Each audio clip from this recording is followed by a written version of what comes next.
Jadi pemulihan harus ditujukan kepada laki-laki yang tidak tahu menghargai. Di masa ini Suaman? Suaman? Aman apa? Izin Pak Kapolres. Di Polres ini pernah menangani kekerasan dalam rumah tangga.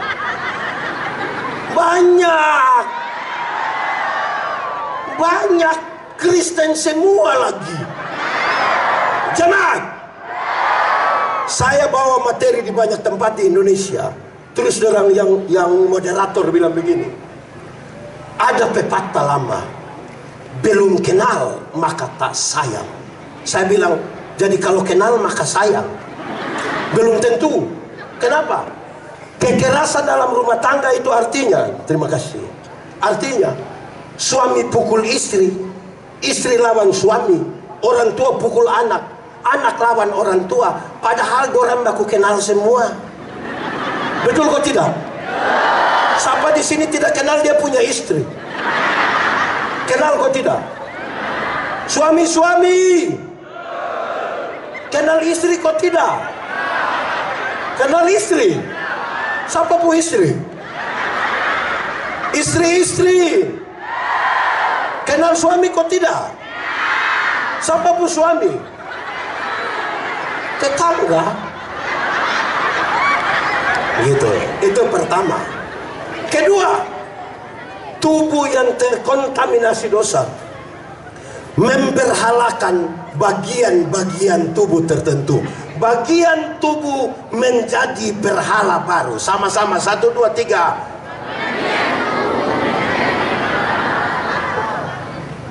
Maksudnya begini, jemaat, dulu Adam dan Hawa itu dorang dua telanjang saja, tapi tidak ada masalah. Adam telanjang ikut itu, Hawa telanjang ikut situ, tidak ada masalah. Sekarang ini manusia pakai pakaian banyak-banyak, dobel-dobel, bayar ulang-ulang, tapi masalah banyak sekali karena pakaian. Betul? Jemaat, pernah nonton televisi? Betul? Coba ikuti semua iklan kecantikan kulit di televisi. Seluruh iklan kecantikan kulit di televisi mengarahkan saya dan saudara untuk ambil kesimpulan seolah-olah kalau orang kulit putih lebih baik dari kulit hitam. Warna kulit saja jadi berhala baru. Padahal ada lagu lama bilang, biarlah yang hitam, jangan harapkan, mau pakai cat juga tidak bisa. Saudara paksa pakai hanya di wajah saja, leher ke bawah gelap lagi, akan tambah masalah. Betul? Di sini ada ibu-ibu yang muka lain, leher lain. Ada kok tidak? Ada kok tidak? Jemaat, memang yang saya omong itu betul, muka dan leher itu beda. Siapa yang DP leher sama ke muka? Ada mata di leher, ada telinga di leher. Tidak toh? Pasti beda kan? Oke. Jemaat, su meninggal. Jemaat, coba ikuti semua iklan kecantikan rambut di televisi. Semua iklan kecantikan rambut di televisi mengarahkan saya dan saudara untuk ambil kesimpulan seolah-olah kalau orang rambut lurus lebih baik dari rambut keriting. Saya protes. Saya berkhotbah di banyak acara mendorong budaya positif Valentine. Saya bilang begini, di hari kasih sayang yang paling akan menikmati belayan seorang suami adalah mereka yang rambut keriting, bukan yang rambut lurus. Rambut lurus dibelai tidak terlalu indah, tidak terlalu indah. Mungkin karena lurus licin. Kita bilang taruh tangan di sini, taruh tangan di kepala baru begini. Sayang, Nggak jadi tuh. Masa sayang, yang menarik itu yang rambut keriting. Sayang. Tepuk tangan. Jemaat, Tuhan tidak pernah salah. Sama-sama, 1, 2, 3. Kasih tahu kawan di sebelah. Hari ini Pak Bupati, hari ini berat badan saja bisa jadi berhala baru. Berat badan. Seolah-olah seorang perempuan cantik harus tinggi 170, berat badan 48 kg. Akhirnya di kota itu banyak ibu tidak makan malam. Dia hanya telan luda malam. Asam lambung so naik, baru dia bilang, dalam nama Yesus tidak akan sembuh, tidak akan. Jemaat, coba lihat ibu-ibu gemuk 2 orang kalau duduk sama-sama. Terus ada gemuk satu lewat situ. Dengar orang 2 punya percakapan. Yang satu bilang begini, saya dan dia siapa lebih kurus ya. Berat badan jadi berat. Jemaat, sebelum masuk pada pesan pemulihannya, saya mau kasih tahu. Tahun 1996, kira-kira 30 tahun lalu, saya dari kampung pergi ke Kupang untuk sekolah teologi. Sebagai laki-laki normal, saya suka perempuan. Saya begini-begini suka perempuan. Tapi tidak ada yang suka saya. Dulu belum ada handphone, jadi kami titip salam. Non, sampaikan salam buat engkau teman. Dia kasih tahu, ada salam dari Yandi. Itu Nona bilang begini, Yandi itu orang apa, dari mana? Dia kira saya orang gila mungkin. Terus dia kasih tahu, Yandi itu orang Timor, dari Soe. Terus dia bilang, enggak. Tapi Yandi itu anak baik, calon pendeta itu. Ini Nona bilang, mau perbaiki keturunan. Sekarang perbaiki keturunan. Dia kira saya keturunan ular beluda kan? Saya simpan di hati, saya simpan. Jemaat, setelah saya sekolah baik-baik, saya jadi pendeta. Hari ini salah satu paling terkenal di Indonesia. Di mana-mana di seluruh Indonesia, di luar negeri, taruh begitu, bersama pendeta Yandi, bersama pendeta Yandi, bersama pendeta Yandi, bersama pendeta Yandi. Lalu bagaimana dengan dia yang itu hari tolak saya ya?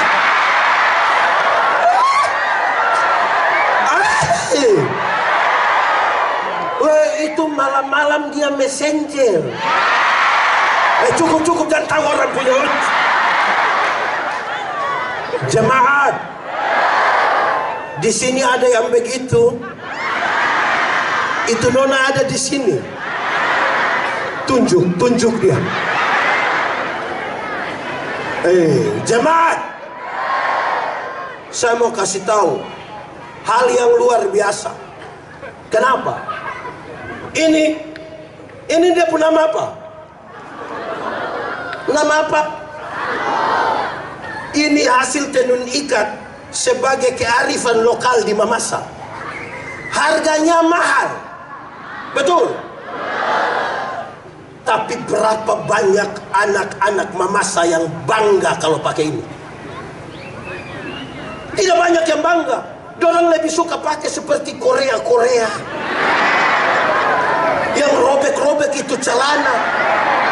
Dia rasa berharga sekali. Padahal ini yang membuat dia ada di sini. Jangan lupa diri. Sama-sama, 1, 2, 3. Di sini ada yang suka lupa diri? Ada kok tidak? Dia ada di sini. Dia marga apa? Jemaat, saudara tahu bahwa menjadi Timur, menjadi Mamasa, menjadi Jawa, menjadi Sumatera, menjadi Korea, itu bukan pilihan. Waktu Tuhan cipta saya, Tuhan tidak tanya, Yandi, engkau mau Timur atau Eropa? Tidak. Langsung jadi. Betul? Jadi kalau hari ini ada orang Indonesia Barat merasa lebih baik dari Indonesia Timur, engkau bermasalah dengan hidup. Karena kita tidak pernah meminta menjadi orang Timur. Berhenti melecehkan suku-suku di Indonesia. Amin.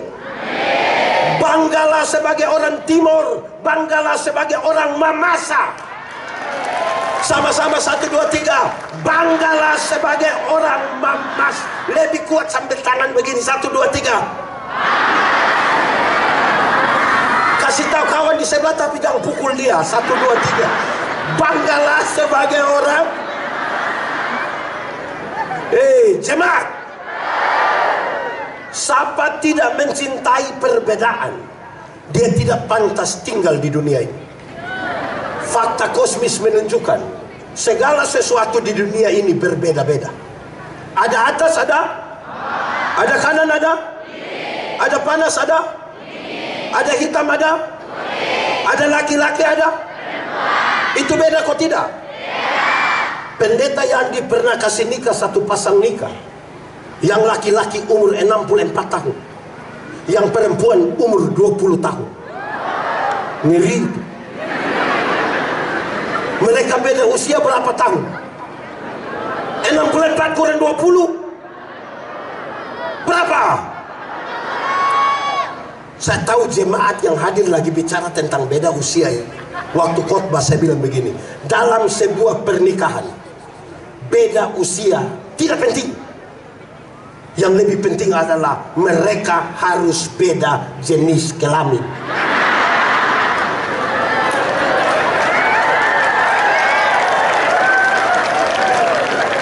Untuk apa sama-sama umur 30 tahun tapi laki-laki semua? Untuk apa sama-sama umur 25 tapi perempuan semua? Orang Kupang bilang, itu dorang hanya berkorek-berkorek. Hal ini menjadi pesan moral yang serius. Di Indonesia, di dunia hari ini, ada laki-laki, badan bagus-bagus, ikut gym. Laki-laki, dia punya pacar laki-laki. Mau bikin apa? Pak Bupati, yang manusia begini harus dipulihkan. Tidak bisa itu. Jangan dorong-dorong dia kok tambah parah. Dia mesti lebih baik. Amin. Jemaat, saudara orang Mamasa toh, bergaulah dengan siapapun, tapi jangan pernah lupa identitas diri. Amin. Siapa tidak kenal dirinya, dia tidak mampu mengetahui apa yang Tuhan taruh pada dirinya untuk dia explore menjadi berkat bagi orang lain. Amin. Kita tepuk tangan untuk PMTI. Berani pulang kembali ke Mamasa. Jakarta, jangan lupa kampung halaman. Kalau ada kawan baru Pak Sekjen, jangan lupa kawan lama. Amin Amin. Begitu. Kita tepuk tangan sekali lagi untuk acara ini. Terima kasih PMTI, terima kasih Bupati bahwa kita bisa sama-sama hari ini di sini. Jemaat, mau bergaul dengan orang Sumatera silakan, dengan orang Korea termasuk Korea Utara silakan. Mau bergaul dengan siapapun silakan. Ingat, kita tetap orang Mamasa toh. Amin. Pendeta Yandi punya teman banyak. Ada orang Jawa, ada orang Papua, ada orang Kalimantan, ada orang Sulawesi, ada orang Cina, tapi saya tetap Timur. Bayangkan kalau saya yang pendeta Yandi orang Timur berteman dengan orang Cina, terus saya diminta panggil saya Koko Yandi. Itu mengerikan itu. Amin. Jemaat, manusia yang begini bagus justru rusak di tempat-tempat yang harusnya tidak rusak. Contoh, di rumah. Di mana? Di mana? Contoh, kalau kita tanya, Bapak, anak berapa?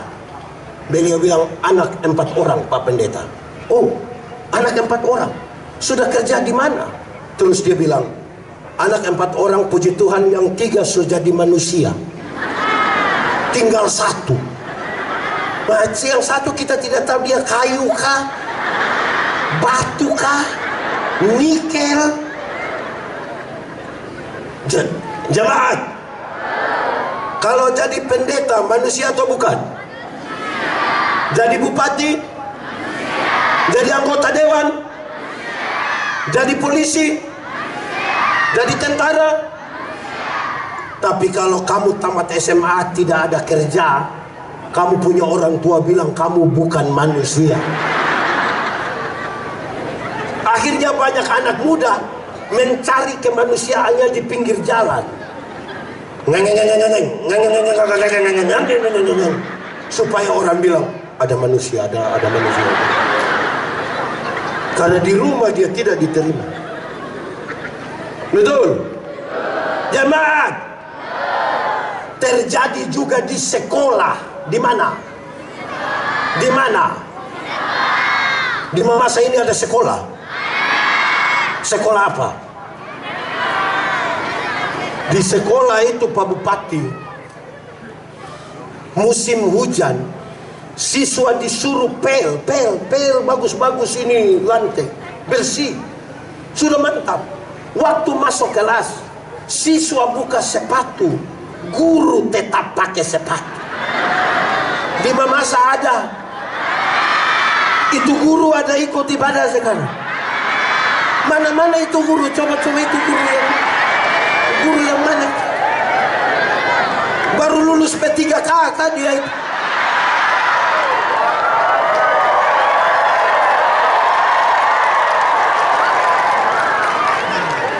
Penghormatan kepada kemanusiaan itu begitu penting. Masa di rumah ini kadang-kadang dalam pertemanan juga tidak bagus. Ada teman satu, dia punya kulit warna hitam sedikit. Dia datang, dia bilang, slow. Terus yang lain bilang, suara ada tapi orang di mana? Ini masalah. Kacau. Di Mamasa ada begitu. Itu orang yang biasa olok orang ada di sini. Betul-betul dia ada. Cubit dia tangan itu. Kayak gitu. Itu satu. Kedua, jiwa yang terkontaminasi dosa. Jiwa yang terkontaminasi dosa, perjumpaan akal dan perasaan tidak lagi berimbang. Ketika akal dan perasaan tidak lagi berimbang, puncaknya adalah Kain tega sekali membunuh adiknya Habel. Kenapa ketika kelahiran Yesus, nyanyian para malaikat harus dinyanyikan di padang belantara? Ini tidak bisa dilepaskan dari kisah tentang Kain dan Habel. Di padang di mana kakak adik harus baku sayang, berbagi kasih, menikmati indahnya alam semesta. Justru di padang itu Kain tega sekali membunuh adiknya Habel karena kasih telah hilang. Kenapa kasih hilang? Akal dan perasaan tidak lagi berimbang. Amin. Jemaat, rumah-rumah di Mamasa ini aman? Suami istri aman? Kakak adik? Tidak ada masalah tanah? Dengan ipar-ipar? Dengan mertua? Ada apa itu mertua? Iya. Jemaat, coba saudara pi izin di Pak Kapolres ikut pemeriksaan kekerasan dalam rumah tangga. Waktu BAP itu polisi tanya, kau kenal ini orang? Kenal. Siapa dia? Saya tahu. Ada hubungan apa? Dia ini satu adik. Itu Kalau sampai omong adik kandung, iya. Polisi sampai, kau punya otak taruh di mana? Itu dia persoalan. Bagaimana urusannya sekarang? Jemaat, orang yang jiwanya bermasalah itu sedikit-sedikit tersinggung, sedikit-sedikit tersinggung, sedikit-sedikit tersinggung, tersinggung kok sedikit-sedikit. Di sini ada yang tukang tersinggung, yang sedikit-sedikit dia tersinggung mau keluar bikin kabupaten sendiri di sebelah situ ada. Ini orang jiwa bermasalah. Orang yang jiwanya bermasalah, orang lain yang beli motor, dia yang tidak tidur di rumah. Dia bilang, kamu cek dulu. Cek apa? Dia kredit kah, cash kah? Orang yang jiwanya bermasalah, lama-lama orang lain yang beli kulkas, dia yang kedinginan di rumah. Lama-lama dia membeku itu. Jemaat, orang yang jiwanya bermasalah itu suka pakai akun palsu.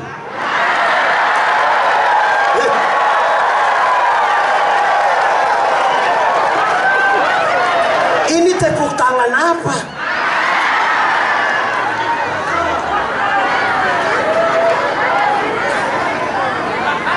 Kenapa sembunyi-sembunyi diri? Kan kita mau menyatakan sesuatu yang benar. Jangan pakai akun palsu, bertanggung jawab dong.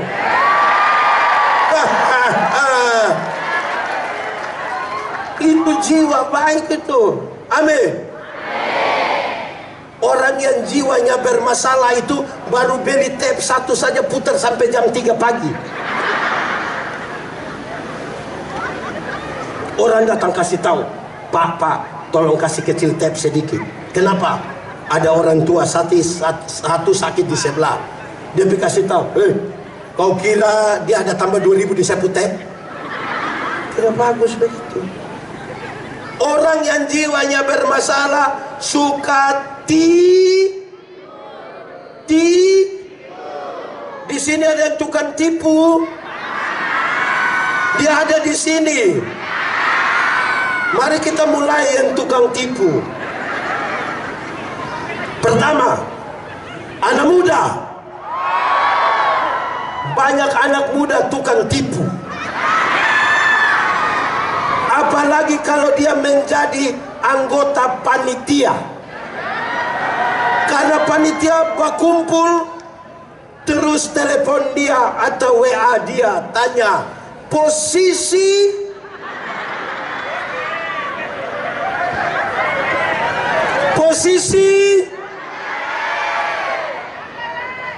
anak muda, posisi dia OTW dari Makassar.